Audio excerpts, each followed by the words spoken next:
A very good morning to all of you. Myself, Dr. Preeti Yadav. I am working as an assistant professor in St. Andrews Institute of Technology and Management, Gurugram. I am from Applied Science Department. Today, I will discuss Kepler's law and Kepler problem. In my previous lecture, I have discussed the equation for ellipse, circle, and parabola and hyperbolas. Today, I will discuss Kepler's law of planetary motion. Before starting Kepler's law, first of all, I will discuss Copernicus theory because Kepler's law of planetary motion depends on Copernicus theory. In 1543, Copernicus suggested that description of motion of heavenly bodies like sun, stars, planets, moon, etc. would be simplified and more properly explained if we assume that stationary sun is at stationary and earth as well as other planets revolve around the sun. With the help of this Copernicus theory, Kepler's discussed three laws. First is law of elliptical orbit, second is law of area, and the third is law of time. First is law of elliptical orbit. Every planet revolves around the sun in an elliptical orbit. The sun is situated at one foci of the ellipse. Means जो भी कोई planet है, every planet revolves around the sun in elliptical path. Means the orbit of the planet is ellipse and the sun is at one foci of the ellipse. This is the ellipse and the planet revolve around the sun in elliptical orbit. This is one focus, this is the center, this is the other focus of the ellipse. This is apially, this is perihely. At apially there is a slowest motion and at the near of the sun this is the fastest motion of the planet. This is the minor axis, this is the major axis of the ellipse. And the Kepler's first law means law of orbits is based on inverse square law. Based on inverse square law. Therefore, here the distance is more and inverse square law means the distance is more from the sun at apially the distance is more but the motion is slowest. Therefore, it depends and this is inversely proportional to the distance. Here the distance is small as compared to apially. Therefore, at perihely this is the fastest motion of the planet. Now, next is law of area means Kepler's second law. The line joining the planet to the sun traces out equal areas in equal interval of time. Means that is the area velocity of the planet is constant. Hence, area velocity dA by dt means rate of change of area that is equal to constant. Also, the line joining a planet to the sun sweeps out equal areas in equal interval of time. Here, therefore, in second law, areal velocity means dA by dt is constant means area is constant. Now, here second law का मतलब है कि कोई भी planet है अगर एक time पे एरिया स्वीप करता है तो वो अनदर टाइम पे भी इक्वल एरिया ही करे स्वीप करे मतलब both are areas are equal means यहाँ पे देखिए एक एरिया है ये जो प्लैनेट ने कवर करा एंड दूसरा एरिया है ये. These two areas are equal to each other. Now proof of the second law. We know the transverse acceleration of the planet is a theta, means transverse component of acceleration in polar coordinates is a theta is equal to r theta double dot plus 2r dot theta dot. And the equation of motion, we know that using Newton's second law, F is equal to ma. Here ma is replaced by mu. Mu is the reduced mass. A theta is the acceleration of the transfer component of the acceleration along theta. And we know that F is a central force, and the definition of central force means it is a only function of r. Therefore, this F theta is 0. To put here, mu a theta is equal to 0. And also put the value of a theta from this equation. Mu a theta is equal to 0. Mu a theta is equal to r theta double dot plus 2r dot theta dot. Mu d by theta r square theta dot is equal to 0. We can also write this equation in terms of this, because when we did the differentiation of this quantity, we get this term d by dt r square theta dot. Now mu is a constant, taking inside d by dt of mu r square theta dot, that is equal to 0. And d by dt, this equal to angular momentum. We know that angular momentum is equal to mu r square theta dot. Therefore here d by dt L is equal to 0. The differentiation of any quantity is 0 means that quantity is constant, means L is constant. L is angular momentum is constant in center. Now if in the next we find the area. हमने ये L क्यों निकाला? Because हमें area में ये quantity use होगी.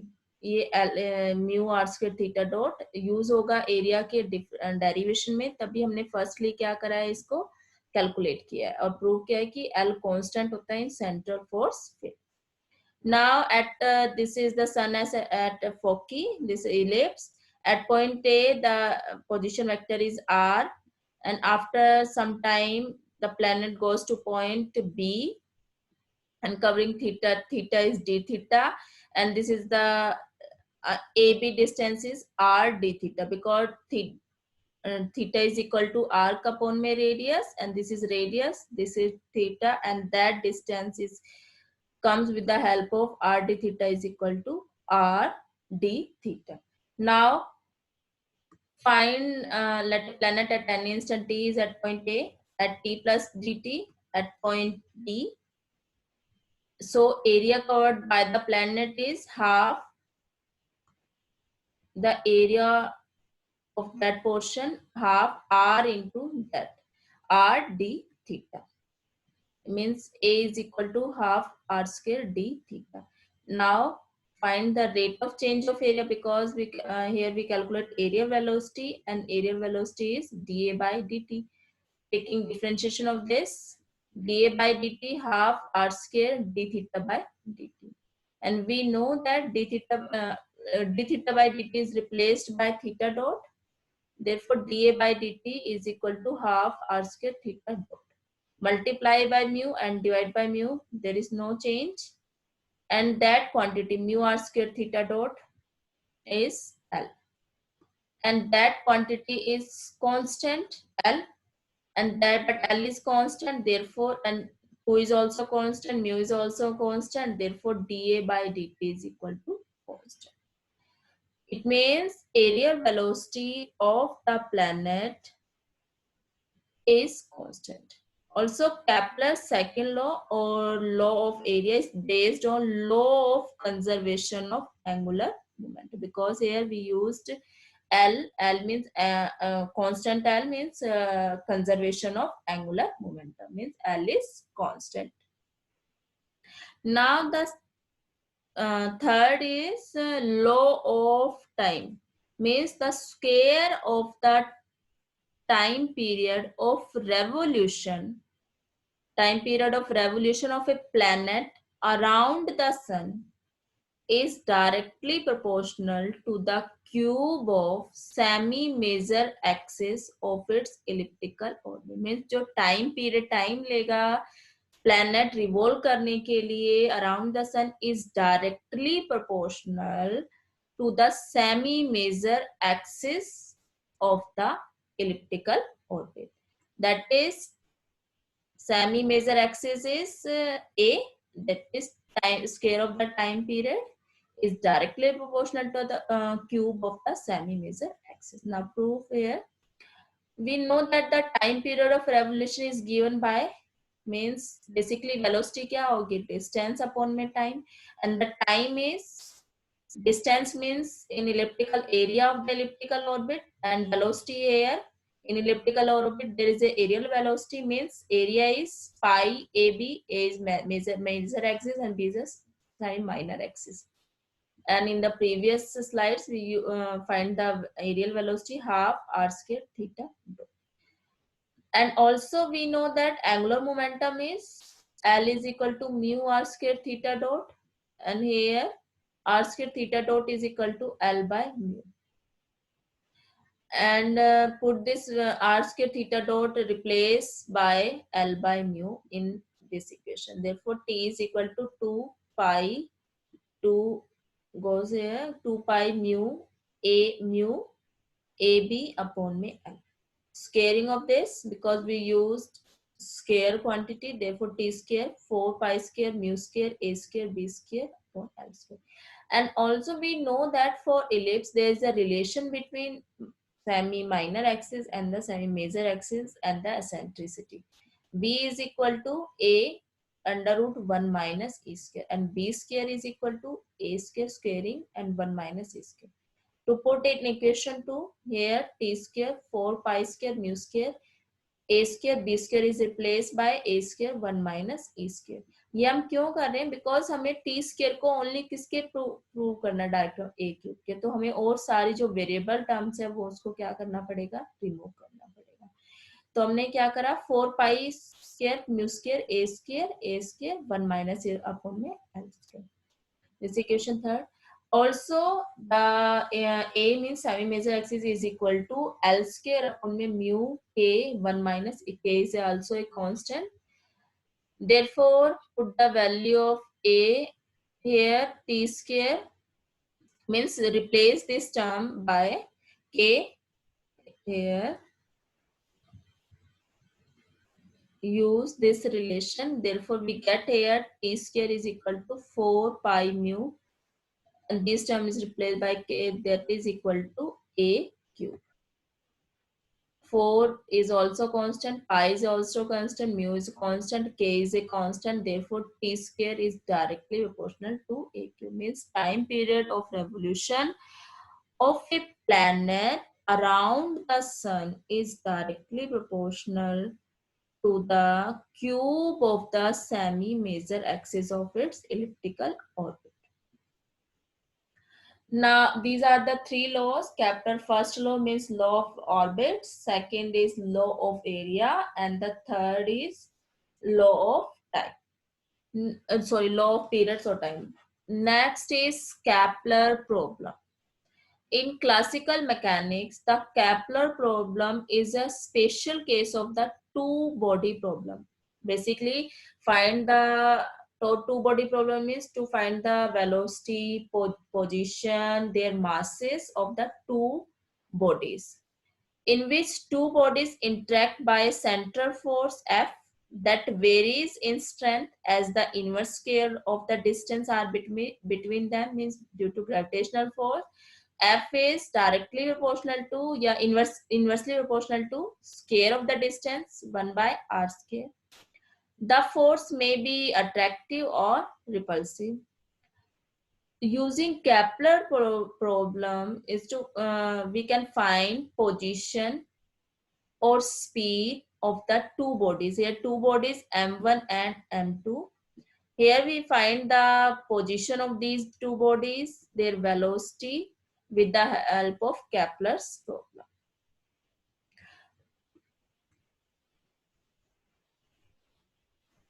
We consider the motion of two bodies moving under the influence of their mutual attraction. There is attraction between two bodies.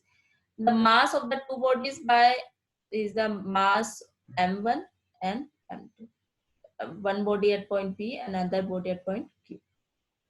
This is the origin. This is the distance of one body from origin r1, and the another body distance from origin is r2. This is the resultant r, and the distance between two bodies. And r is equal to r2 minus r1. This is it. Now, according to inverse square law, governing the gravitational attraction force, attraction of m1 and m2, the equation of motion for m1 and m2 are given respectively. Means find the equation of motion, and we know that the gravitational force is F is equal to G gravitational constant m1 m2 upon may r square. And the equation of motion according to Newton's second law, F is equal to ma. Here, find out the equation for first body whose mass m1 and position r1.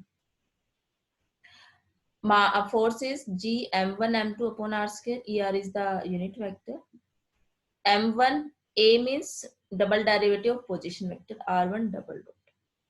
G m1 m2, change the put the value of unit vector. We know that unit vector r vector upon its mode. R square already, then by putting the value of unit vector, there is a r cube and this r vector. Therefore, m1 cancel. Therefore, r1 double dot is equal to g m2. G is the gravitational constant, r cube. This is equation 2. Similarly, for m2 r2 double dash, there is a force of attraction that is equal to g m1 m2 r2 r square er unit vector, that is equal to same, put the value of unit vector r vector upon r cube. Now r2 is equal to minus g m1 upon may r cube, m2 is cancelled, r vector. This is equation 3. Subtract equation 2, this equation from 3. Therefore, we get here r2 double dot minus r1 double dot is equal to r from this. That is equal to g m1 upon may r cube r minus g m2 upon may r cube r. Taking common minus g, therefore inside the bracket there is terms m1 plus m2 r upon r vector upon may r cube amplitude magnitude of r. This is equation 4. And as the equation is unchanged by the replacement of r by minus r or by the interchange of m1 and m2. Therefore, equation describe motion of either bodies related to the other. Because अगर हम यहाँ पे क्या कर रहे हैं, इसमें हमने एक के लिए फोर्स ऑफ अट्रैक्शन लिया, अगर हम दूसरे के लिए लेंगे तो इसके लिए फोर्स ऑफ यहाँ पे पॉजिटिव आ जाएगा. अगर मास हम चेंज कर देंगे तो नेट रिजल्टेंट लास्ट में वही आएगा ना, m1 plus m2. Therefore, there is no change or by replacement of r by minus r or by the interchange of m1 and m2. Therefore, equation 4, that equation describe the motion of either bodies relative to the other.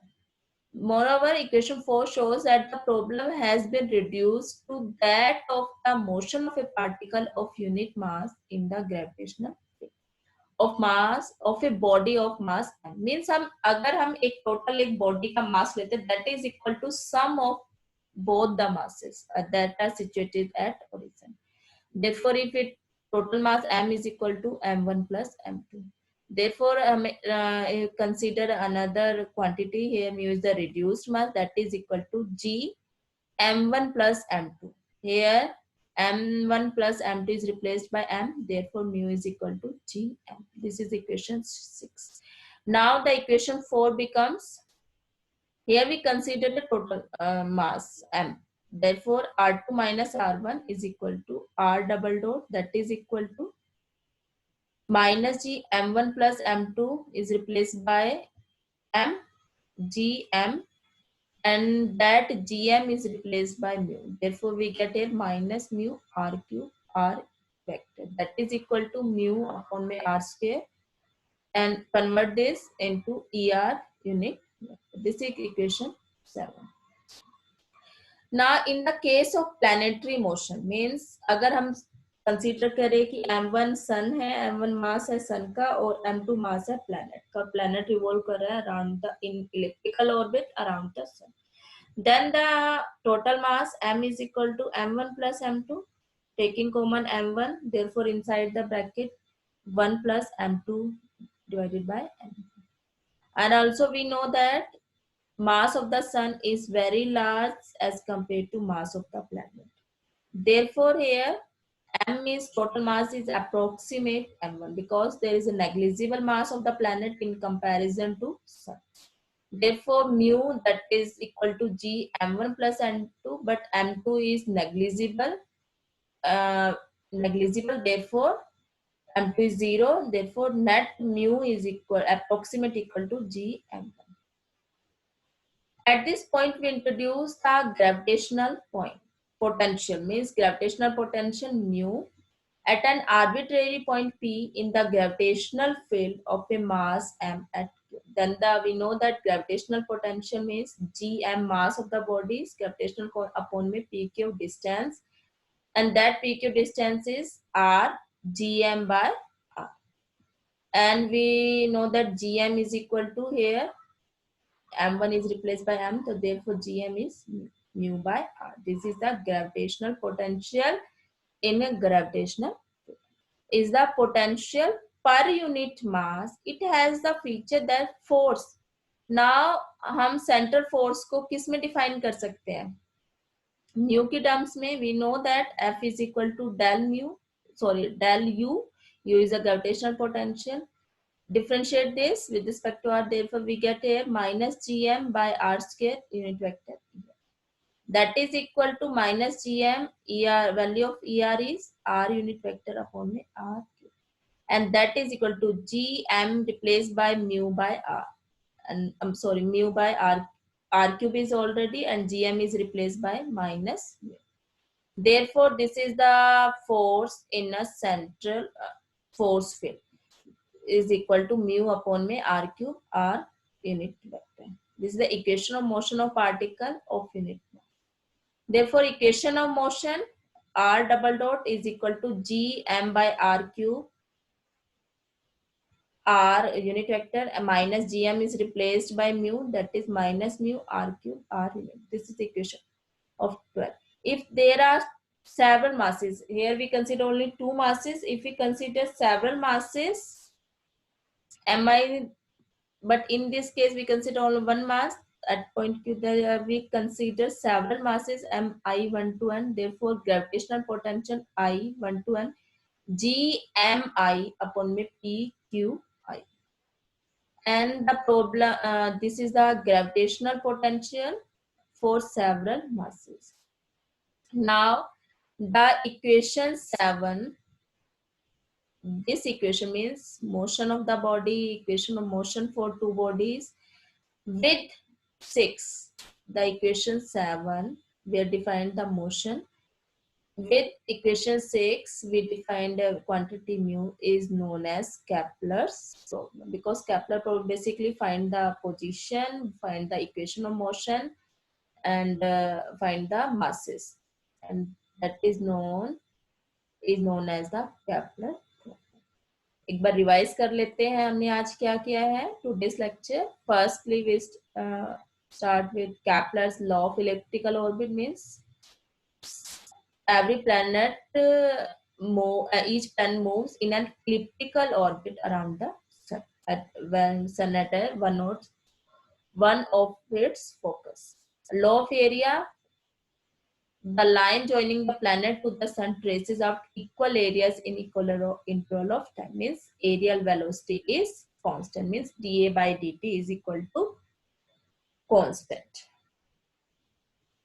And the second is scale of the time period of scale of the time period of revolution of a planet around the sun is directly proportional to the cube of the sun in its axis. This is third. And the capital problem means to define the two body problems in which we find the value of position, speed of the two bodies, their masses, and their velocity and equation of motion. Here we find the equation of motion of the two bodies, find their masses, and also find gravitational potential for a single mass here. And in terms of several masses, we used this expression. And now the important question related to today's lectures are, first is explain Kepler's law, all three laws, and second, what is Kepler problems. This is all about today's lecture. Thank you.